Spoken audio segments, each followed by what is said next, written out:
Sir ദാ പൂവെത്തി എന്നിങ്ങനെ പറയും കേട്ടോ. അന്നേരത്തേക്കിനും നമ്മുടെ സാറ് പറയാ വിടരുത് അവനെ, പിടിക്കടാ അവനെന്ന് പറയും കേട്ടോ. സച്ചിയാണ് പറയുന്നത്. അപ്പോഴത്തേക്കിനും എല്ലാവരും കൂടെ കൂടി ചേർന്നിട്ട് സച്ചി ഇങ്ങനെ പിടിക്കുവാണ്. രേവതി പറയുന്നുണ്ട്, സാർ എന്താ ഇത് വിട് എന്നൊക്കെ പറയുന്നുണ്ട് കേട്ടോ. 20 വർഷത്തിനിടയ്ക്കായിട്ട് ഇതുപോലൊരു ഇത് ആദ്യമായിട്ടാണ്, വിടരുത് ഇവനെ എന്നൊക്കെ ഇങ്ങനെ പറയുകയാണേ. എന്നിട്ട് അനൂപിനിട്ട് പെട്ടെന്ന് വീണ്ടും ഒരടി കൊടുക്കുവേ. എന്നിട്ട് പറയുകയാണ്, തെറ്റ് പറ്റിയത് എനിക്കാണ്. എൻ്റെ എതിർകക്ഷിയുമായിട്ട് പ്രവർത്തിക്കാൻ തുടങ്ങിയിട്ട് എത്ര നാളായടാന്നൊക്കെ ഇങ്ങനെ സാറ് ചോദിക്കുവാണേ. എത്ര നാളായടാ എനിക്കെതിരെ കളിക്കാൻ തുടങ്ങിയിട്ട് എന്നൊക്കെ ഇങ്ങനെ ചോദിക്കുവാണേ. അപ്പോഴത്തേക്കിനും സാർ ഞാനൊരു കക്ഷിയുടെ ആളല്ല സാർ, ഞാനൊരു രാഷ്ട്രീയക്കാരനല്ല, ഒരു സാധാരണ ഡ്രൈവറാണ് ഞാൻ. വരാൻ ഇത്തിരി വൈകി, അതിന് കാരണം ഞാനല്ല, അത് മറ്റാരൊക്കെയോ ആണ്.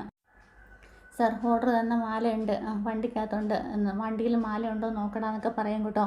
എന്നിട്ട് ഒരു ആൾ പോയിട്ട് ചെക്ക് ചെയ്യാനായിട്ട് പോവുകയാണേ. പൂവൊക്കെ ഉണ്ട് സാറേന്ന് പറയേ. എന്നിട്ട് പൂ പെട്ടെന്ന് നീ ഓഡിറ്റോറിയത്തിൻ്റെ അടുത്തോട്ട് എത്തിക്കാനായിട്ട് സഹാക്കളോടൊക്കെ പറയും കേട്ടോ. എന്നിട്ട് സച്ചിനെ വിളിക്കുക, വാടാ ഇങ്ങോട്ടെന്ന് പറയുക. എന്നിട്ട് സാറിൻ്റെ അടുത്തോട്ട് മുന്നിലോട്ട് സച്ചിനെ നിർത്തും കേട്ടോ. നീ ഇത്ര നേരം എന്നെ മുള്ളിമേ നിർത്തിയതല്ലേ, അതിന് നിനക്കിട്ട് ശിക്ഷ തന്നേ പറ്റുള്ളൂ. ഓഡിറ്റോറിയത്തിൻ്റെ അടുത്തുള്ളൊരു റൂമിൽ ഇവനെ കൊണ്ടുപോയി കെട്ടിയിട് എന്നൊക്കെ പറയുവേ. സച്ചിനെ എല്ലാവരും കൂടെ ചേർന്നിട്ട് കൂട്ടി പിടിക്കുകയാണ് കേട്ടോ. അപ്പോഴത്തേക്കിനും പിന്നെ സാർ അങ്ങോട്ടേക്ക് പോകുമ്പോഴത്തേക്കും നമ്മുടെ രേവതി പുറകെ ചെന്നിട്ട് പറയുന്നുണ്ട്, സാർ എന്തായി ചെയ്യുന്നത്, അദ്ദേഹത്തിന് എന്തിനാണ് പിടിച്ചു വെക്കുന്നത്. അപ്പോഴത്തേക്കിനും സാറ് ചോദിക്കുക, നീ ആരാൻ ചോദിക്കുക. ഞാൻ രേവതി, അദ്ദേഹത്തിൻ്റെ ഭാര്യയാണ്. രാത്രി മുഴുവൻ ഉറക്കളച്ചിരുന്ന് പൂ കെട്ടിയത് ഞാനും എൻ്റെ സഹോദരിയും കുറച്ചുള്ള ആളുകളും ചേർന്നിട്ടാണ്. സാർ നിങ്ങൾ ചതിക്കണമെന്ന് ഒരിക്കലും ഞാൻ കരുതിയിട്ടില്ല എന്നൊക്കെ പറയാം. അപ്പോഴത്തേക്കിനും സച്ചി ഇങ്ങനെ ഇടയ്ക്ക് വിളിച്ച് പറയുന്നുണ്ട്, ഞാനിങ്ങനെ ചതിക്കണമായിരുന്നെങ്കിൽ ഈ മാല ഇങ്ങോട്ട് കൊണ്ടുവരേണ്ട ആവശ്യം ഉണ്ടായിരുന്നു എന്നൊക്കെ ചോദിക്കുവാണേ. അങ്ങനെ പറയുമ്പോഴത്തേക്കിനും സാറ് വീണ്ടും സച്ചിയുടെ അടുത്തേക്ക് ചെല്ലുവേ. നീ എന്നെ ചതിക്കാൻ നോക്കിയതാ, നീ ഭയന്നിട്ടല്ലേ മാലയും കൊണ്ട് വന്നെന്ന് ചോദിക്കുക. അപ്പോഴത്തേക്കിനും സച്ചി പറയും, സാറേ എനിക്കാരെയും ഭയമൊന്നുമില്ല, മാല കറക്റ്റ് സമയത്തിന് ഇവിടെ എത്തിക്കാൻ പറ്റുമോ ഇല്ലയോ എന്നുള്ള ഭയം മാത്രമേ എനിക്കുണ്ടായിരുന്നുള്ളൂ. മുഹൂർത്തത്തിന് മുന്നേ ഞാനിവിടെ എത്തി, മാല ഏൽപ്പിച്ചു, ഞാൻ സാറിനെ ചതിക്കാൻ നോക്കിയിട്ടില്ല. ഇതിങ്ങനെ വീണ്ടും ഉറപ്പിച്ച് പറയുകയാണേ. രാവിലെ ഞങ്ങൾ വണ്ടി പൂമാല കയറ്റിയിട്ട് അയച്ചു വിട്ടതാണ്. വഴിയുടെ ഇടയ്ക്ക് വെച്ചിട്ടാണ് വണ്ടി ആരോ തട്ടിക്കൊണ്ട് പോയത് എന്നിങ്ങനെ പറയുവേ. അപ്പോഴത്തേക്കും നമ്മുടെ സാറ് ചോദിക്കുക, ഈ പറഞ്ഞ സത്യമാണോ എന്ന് ചോദിക്കും കേട്ടോ. അപ്പോൾ രേവതി വീണ്ടും പറയും, സത്യമാണ് സാർ. വിടടാ അവനെന്ന് പറയും കേട്ടോ സാറ്. അന്നേരത്തേക്കിന് എല്ലാവരും കൂടെ പിടിവിടും കേട്ടോ. പെട്ടെന്ന് സച്ചിയുടെ പോക്കറ്റിൽ ഇങ്ങനെ കൈയിടുക. അന്നേരത്തേക്കിന് സാറിൻ്റെ കൂടെ നിൽക്കുന്ന ഒരു സഹാവ് പറയും, സാറേ ഇപ്പോൾ കത്തി എടുക്കുവാന്ന് തോന്നുന്നതെന്ന് പറയും കേട്ടോ. അന്നേരത്തേക്കിന് എന്നും പറഞ്ഞിട്ട് പുറകിലോട്ട് മാറുവേ സാറും മറ്റുള്ള ആൾക്കാരും. എന്നിട്ട് നമ്മുടെ സച്ചി ഇങ്ങനെ പോക്കറ്റിൽ നിന്ന് ഫോൺ എടുക്കുവേ. സാറേ ഇത് നോക്ക്, പൂമാലയൊക്കെ ഉണ്ടാക്കിയതിന് ശേഷം ഞങ്ങൾ വണ്ടി കയറ്റി അയക്കുന്നതിന് മുന്നേ എടുത്ത ഫോട്ടോയാണ്.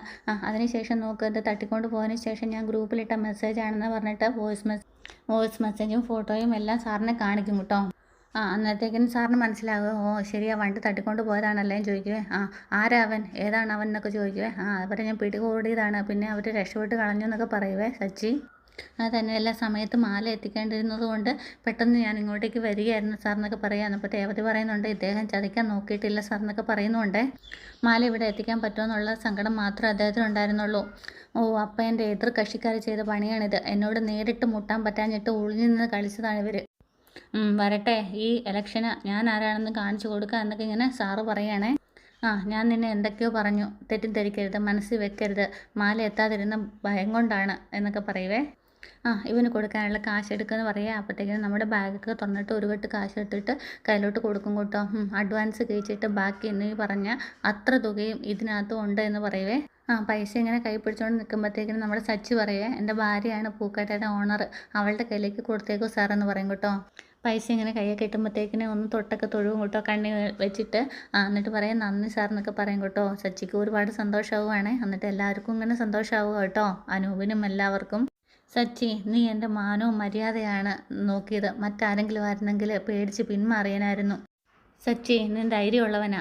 വണ്ടി കണ്ടുപിടിച്ചു, അവനെ പിന്തുടർന്നാണ് കണ്ടുപിടിച്ചത്, വേറെ വല്ലവരും ആരെങ്കിലും മാറിപ്പോയിട്ടില്ലായിരുന്നു. എന്താണെങ്കിലും നിന്നെ എനിക്ക് ഇഷ്ടപ്പെട്ടു, രാഷ്ട്രീയത്തിലേക്ക് ഇറങ്ങുവാണെങ്കിൽ നിന്നെ ഞാൻ മാലയിട്ട് സ്വീകരിച്ചു എന്നൊക്കെ ഇങ്ങനെ സാറ് പറയുവേ. ഒരു 5000 രൂപയും കൂടെ ഇങ്ങനെ എടുക്കാൻ പറയുവേ. അന്നേരത്തേക്കിന് 5000 രൂപ എടുത്ത് കൈ കൊടുക്കും കേട്ടോ. എന്നിട്ട് പറയും, ഇന്ന് ഇത് മേടിക്കുന്നു പറഞ്ഞ് സച്ചിയുടെ നിരക്ക് നീട്ടുവേ. എന്നിട്ട് പറയുന്നുണ്ട് ഇത് നിനക്കുള്ളതാണ്, എനിക്ക് നിന്നെ ഇഷ്ടപ്പെട്ടു. അപ്പോൾ സച്ചി പറയും അയ്യോ വേണ്ടാന്നൊക്കെ പറയും കേട്ടോ. അയ്യോ അത് പറഞ്ഞാൽ പറ്റത്തില്ല, ഏട്ടൻ തന്നതാണെന്ന് നീ എന്നൊക്കെ കരുതിക്കോ, എന്നാൽ മേടിക്കുന്നു പറഞ്ഞിട്ട് സച്ചിയുടെ കൈ പിടിച്ച് മേടിച്ച് പൈസ കൈക്ക് ഉള്ളം കൈയിലേക്ക് വെച്ച് കൊടുക്കുവേ. നിനക്കിനി എന്താവശ്യം വന്നാലും നീ എന്നെ വന്ന് കാണണം, നിനക്ക് എന്ത് കാര്യം വന്നാലും ഞാനത് ചെയ്തു തരും, ഈ ഏട്ടനുണ്ട് നിനക്ക് എന്നൊക്കെ ഇങ്ങനെ പറയുവേ. സാറങ്ങോട്ടേക്ക് പോകുമ്പോഴത്തേക്കും നമ്മുടെ അനുവ് വരുവേ. നീ വന്നേന്നൊക്കെ പറഞ്ഞ് വിളിക്കും കേട്ടോ.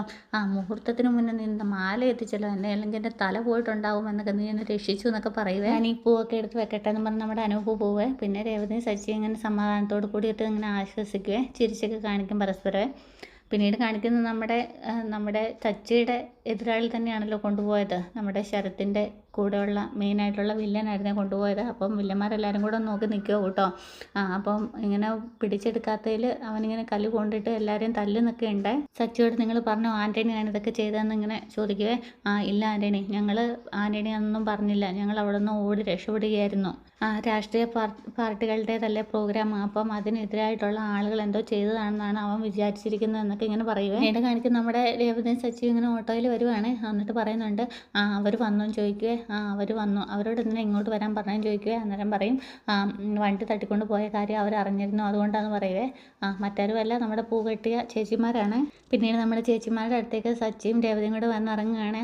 നിങ്ങളിവിടെ ഉണ്ടായിരുന്ന ബന്ധിയ ബാക്കിയുള്ളവരൊക്കെ ചോദിക്കുക. അന്നേരം അവർ പൂവെട്ടാൻ പോയെന്ന് പറയും കേട്ടോ. എന്തായി കാര്യം, നമ്മുടെ വണ്ടിയൊക്കെ പിടിച്ചെടുത്തു അല്ലേ, സാധനമൊക്കെ കറക്റ്റ് സമയത്ത് എത്തിക്കാൻ പറ്റിയല്ലേ എന്നൊക്കെ ചോദിക്കുവേ. എല്ലാം കറക്റ്റ് സമയത്ത് എത്തിക്കാനായിട്ട് സാധിച്ചു, അതിൻ്റെ പ്രതിഫലവും ഉണ്ട് എന്നൊക്കെ പറഞ്ഞിട്ട് കുറച്ച് പൈസ എടുക്കുക. അപ്പോൾ രേവതി കൊടുക്കുമെന്ന് പറയും കേട്ടോ, സച്ചിയേട്ടൻ കൊടുക്കുമെന്ന് പറയും കേട്ടോ. അങ്ങനെ രണ്ടുപേരും അങ്ങോട്ടും ഇങ്ങോട്ടും പറഞ്ഞിട്ട് രേവതി കുറച്ച് പൈസ എടുത്തിട്ട് ഇതെല്ലാവർക്കും കൂടിയാണെന്നും പറഞ്ഞുകൊണ്ട് കുറച്ച് പൈസ കൊടുക്കുക.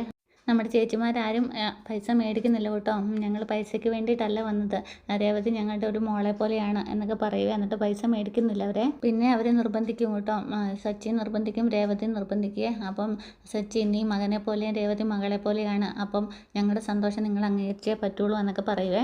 എന്താ ചേച്ചി ഇത് മേടിക്കുമെന്ന് പറയും കേട്ടോ രേവതി വീണ്ടും. അന്നേരത്തേക്കും ചേച്ചിമാരൊക്കെ പറയുക, നീ ഞങ്ങൾക്ക് വേണ്ടിയിട്ട് എന്തോരം മാലയെ കെട്ടിത്തന്നേക്കുന്നത്, എന്നിട്ട് നീ ഞങ്ങളോട് പൈസ ഒന്നും മേടിച്ചിട്ടില്ലല്ലോ എന്നൊക്കെ പറയും കേട്ടോ. എന്നിട്ട് വീണ്ടും ഇങ്ങനെ മേടിക്കാനായിട്ട് നിർബന്ധിക്കുവാണ്. പക്ഷെ അവർ മേടിക്കുന്നില്ലേ. നിങ്ങളെപ്പോലെയുള്ള നല്ല മനുഷ്യരുടെ അടുത്ത് കാശൊന്നും ഒന്നും അല്ല അല്ലേ എന്നൊക്കെ പറയുവേ. നമ്മൾ കെട്ടിയ മാലയൊക്കെ ഇഷ്ടപ്പെട്ടോന്ന് ചോദിക്കുക. അന്നേരം രേവതി ചോദിക്കുന്നുണ്ട് പിന്നെ നമ്മൾ കെട്ടിയതല്ലേ ഇഷ്ടപ്പെടാതിരിക്കുമോ എന്നൊക്കെ ചോദിക്കുമ്പോഴത്തേക്കിനും സച്ചിക്ക് ഒരു ഫോൺ കോൾ വരുന്നുണ്ട്. മാല കിട്ടി, അവർ പോയി പിടിച്ചതായിരുന്നു പോയെന്നൊക്കെ പറഞ്ഞുകൊണ്ട് സച്ചി ഫോണിൽ സംസാരിച്ചുകൊണ്ട് അങ്ങോട്ടേക്ക് പോവേ. അന്നത്തേക്കും നമ്മുടെ കൂട്ടുകാരികളെല്ലാവരും കൂടെ രേവതിയോട് ചോദിക്കുന്നുണ്ട് കുറേ കാശൊക്കെ കുറേ നാൾ കൂടിയിട്ടല്ലേ, ഇനി ഇതുകൊണ്ട് എന്ത് ചെയ്യാനാണ് പരിപാടി എന്നൊക്കെ ചോദിക്കുക. അന്നേരം പറയും ഞാൻ ഇതുകൊണ്ടൊരു കാര്യം ചെയ്യാനായിട്ട് ഉദ്ദേശിക്കുന്നുണ്ട്. എന്താണെന്ന് ചോദിക്കുക. ഞാൻ ഇതുകൊണ്ട് സച്ചിയേട്ടനൊരു കാറ് മേടിച്ച് കൊടുക്കുമെന്നിങ്ങനെ പറയുകയാണേ. അതിന് ഈ പൈസയ്ക്ക് കാറൊക്കെ കിട്ടുമോ എന്നൊക്കെ ചോദിക്കുവേ. അതെനിക്കറിയില്ല ചേച്ചി, കുറേ നാളായിട്ട് സച്ചിയേട്ടൻ ഓട്ടോ ഓടിക്കുകയാണ്, വീണ്ടും അദ്ദേഹം കാർ ഓടിക്കുന്നത് എനിക്ക് കാണണം. എന്നിട്ട് സച്ചി ഇങ്ങനെ സംസാരിച്ചുകൊണ്ട് നിൽക്കുവാണല്ലോ. അപ്പം രേവതി ഇങ്ങനെ സച്ചിനെ നോക്കുന്നുണ്ട്. സംസാരിച്ചുകൊണ്ടിരിക്കുന്ന ഇടയ്ക്കും സച്ചി നമ്മുടെ രേവതിനെ നോക്കുന്നൊക്കെ ഉണ്ട് കേട്ടോ. പിന്നീട് കാണിക്കുന്ന നമ്മുടെ അച്ഛൻ ഇങ്ങനെ ടെൻഷൻ അടിച്ച് അങ്ങോട്ടും ഇങ്ങോട്ടും നടക്കുവാണ്. അപ്പോൾ അമ്മ വരുന്നുണ്ട്. നിങ്ങളെന്തിനാ മനുഷ്യൻ ഇങ്ങനെ ടെൻഷൻ അടിച്ച് നടക്കുന്നതെന്നൊക്കെ ചോദിക്കുക. അതേ സച്ചി കൊണ്ടുപോയ മാല കൊട്ടുന്ന വണ്ടി ആരോ തട്ടിക്കൊണ്ട് പോയി എന്നൊക്കെ പറയും കേട്ടോ. അന്നത്തേക്കിനും പറയും സ്വർണ്ണമാലയൊന്നുമല്ലോ പൂമാലയല്ലേ എന്നൊക്കെ ഇങ്ങനെ പറയുവേ. നീ ഒന്നും മിണ്ടാതിരിക്കുക എൻ്റെ ചന്ദ്ര എന്നൊക്കെ പറയുന്നുണ്ട്. പിന്നീട് നമ്മുടെ സച്ചി അച്ഛാന്നിങ്ങനെ നീട്ടി വിളിച്ചുകൊണ്ട് വരുന്നുണ്ട്. ഏടാന്നും പറഞ്ഞുകൊണ്ട് ഓടി ചെല്ലുവേ. എന്താ ഏടാ നീ എന്താ വിളിക്കാൻ ഞാന്നൊക്കെ ചോദിക്കും കേട്ടോ. അച്ഛൻ ടെൻഷൻ അടിക്കേണ്ട, മാലയൊക്കെ എത്തിച്ചു, ഭദ്രമായിട്ട് തന്നെ എത്തിച്ചു എന്നൊക്കെ പറയും കേട്ടോ. അമ്മ എന്നത്തേക്കിനും പൂമാല എന്നൊക്കെ പറയുവേ. പൂമാലയല്ലേ സ്വർണ്ണമാലയൊന്നും അല്ലല്ലോ എന്നിങ്ങനെ അന്നത്തേക്കിനും സച്ചിയും പറയും കേട്ടോ. അമ്മ പറയാൻ വന്ന ഇതല്ലേ എന്നൊക്കെ ചോദിച്ചിട്ട് ഇനി അതൊക്കെ വിടടാ, കറക്റ്റ് സമയത്ത് എത്തിക്കാൻ പറ്റുമല്ലോ. വലിയ പ്രശ്നം അയച്ചാൽ കറക്റ്റ് സമയത്ത് ഇത് പൂമാല എത്തിക്കാൻ പറ്റിയില്ല എന്നെങ്കിൽ ആ രാഷ്ട്രീയക്കാരൻ എൻ്റെ തലയെടുത്ത് തന്നെ എന്നൊക്കെ പറയുവാണേ. കാശൊക്കെ കിട്ടിയ മോനെ എന്നൊക്കെ ചോദിക്കുവേ. കാശൊക്കെ കിട്ടി അച്ഛാ ഇന്നെന്ന് പറയുവേ. 5000 രൂപ വേറെ എക്സ്ട്രായും തന്നു എന്ന് പറയും കേട്ടോ. പിന്നെ കാശ് ഇന്ന് അച്ഛൻ്റെ കൈ വെക്കുകയെന്ന് പറയുവേ. വേണ്ട, ഈ കാശ് നിങ്ങളുടെ കയ്യിലാണ് ഇരിക്കേണ്ടത്, നിങ്ങളല്ലേ രാത്രി മുഴുവൻ ഉറക്കളച്ചിരുന്ന് ഈ പണി ചെയ്തത് എന്നൊക്കെ ഇങ്ങനെ അച്ഛൻ പറയുന്നുണ്ട്. അപ്പോഴത്തേക്കും നമ്മുടെ രേവതി പറയുക, ആദ്യമായിട്ടല്ലേ ഇത്രയും കാശ് ഒന്നിച്ച് കിട്ടുന്നത്, ഇത് അച്ഛൻ മേടിച്ചിട്ട് ഞങ്ങൾക്ക് തന്നിട്ട് അനുഗ്രഹിക്കണമെന്നിങ്ങനെ രേവതി പറയുവേ. എന്നിട്ട് അച്ഛൻ്റെ കയ്യിലോട്ട് കാശ് കൊടുക്കുക. അന്നത്തേക്കിനും ചന്ദ്രയെ വാന്ന് പറയേ. എന്തൊക്കെയാണ് കാണേണ്ടതെന്നൊക്കെ പറഞ്ഞിട്ട് വന്ന് നിൽക്കും കേട്ടോ. എന്നിട്ട് രണ്ടുപേരും കുനിഞ്ഞ് രണ്ട് കാലൊക്കെ പിടിക്കുകയെ. നന്നായി വരട്ടെ മക്കളെ, നിങ്ങളുടെ കയ്യിൽ എന്നും ഇതുപോലെ നിറയെ കാശുകളൊക്കെ വരട്ടെ എന്നും പറഞ്ഞ് നമ്മുടെ അച്ഛൻ അനുഗ്രഹിക്കുവേ. വലിയ നിലയിൽ എത്തട്ടെ എന്നൊക്കെ പറഞ്ഞിട്ട് അച്ഛൻ സച്ചിയുടെ നേർക്ക് പൈസ നീട്ടുവേ. സച്ചി പറയേ എനിക്കല്ല അച്ഛാ രേവതിക്ക് കൊടുക്കാൻ പറയേ അങ്ങനെ ഓണർക്ക് കൊടുക്ക് എന്നൊക്കെ പറഞ്ഞിട്ട് ഓണറുടെ കയ്യിലോട്ടാണ് പിന്നെ അച്ഛൻ കാശ് കൊടുക്കുന്നത്. അല്ല ഈ വണ്ടി തട്ടിക്കൊണ്ട് പോയത് ആരാന്നാ പറഞ്ഞതെന്ന് പറയേ ഇപ്പം നേരത്തെ പോലെ ഒന്നും അല്ല അച്ഛാ രാഷ്ട്രീയമൊക്കെ കെട്ടുപോയി എതിരാളികൾ തട്ടിക്കൊണ്ട് പോയതാണെന്നാണ് കേട്ടത് എന്നിങ്ങനെ പറയുവേ. എതിർ കക്ഷിക്കാർ മാല തട്ടിക്കൊണ്ട് പോയി കഴിഞ്ഞാൽ പിന്നെ കറക്റ്റ് സമയത്ത് കല്യാണം നടക്കില്ലല്ലോ അതിന് വേണ്ടിയിട്ട് ചെയ്തതാന്നൊക്കെ ഇങ്ങനെ പറയുവേ. ഇനിയെങ്കിലും ഡെലിവറി ചെയ്യുമ്പോൾ ഒന്ന് സൂക്ഷിക്കണം എന്നൊക്കെ ഇങ്ങനെ അച്ഛൻ പറയുന്നുണ്ട്. രേവതി നീ മാർക്കറ്റിൽ പോയി പൂവൊക്കെ മേടിച്ചതിൻ്റെ പൈസയൊക്കെ കൊടുക്കുമെന്ന് പറയുവേ. ശരി എന്ന് പറയും കേട്ടോ. എന്നിട്ട് എനിക്ക് ഒരു ഓട്ടോ ഉണ്ട് ഞാൻ പോയിട്ട് വരാമെന്ന് പറഞ്ഞ് പോവുകയാണ്. അപ്പം സച്ചിന് തിരിച്ച് വിളിക്കുന്നുണ്ട് അച്ഛനെ. രാത്രിയിൽ ഉറക്കം ഉളച്ചതല്ലേ നീ പോയി ഉറങ്ങാൻ നോക്കുക എന്നിങ്ങനെ പറയുവേ. അല്ല നേരത്തെ ഏറ്റുപോയി ഓട്ടോ വെച്ചാൽ പോകാതിരിക്കാൻ പറ്റത്തില്ലെന്ന് പറഞ്ഞ് സച്ചി പോവുവേ. അവരൊക്കെ അങ്ങോട്ട് പോയതിന് ശേഷം പൈസ ഇങ്ങനെ നെഞ്ചത്തോട് ചേർത്ത് പിടിച്ച് രേവതി ഇങ്ങനെ നിൽക്കുമ്പം ചന്ദ്രാമ്മ ഇങ്ങനെ നോക്കിക്കൊണ്ട് നിൽക്കുന്നിടത്താണ് ഇന്നത്തെ എപ്പിസോഡ് പൂർണ്ണമാകുന്നത്. അപ്പോൾ ചാനൽ ഇഷ്ടമെങ്കിൽ സബ്സ്ക്രൈബ് ചെയ്യാനും ഷെയർ ചെയ്യാനൊന്നും മറക്കരുത്. Okay, thank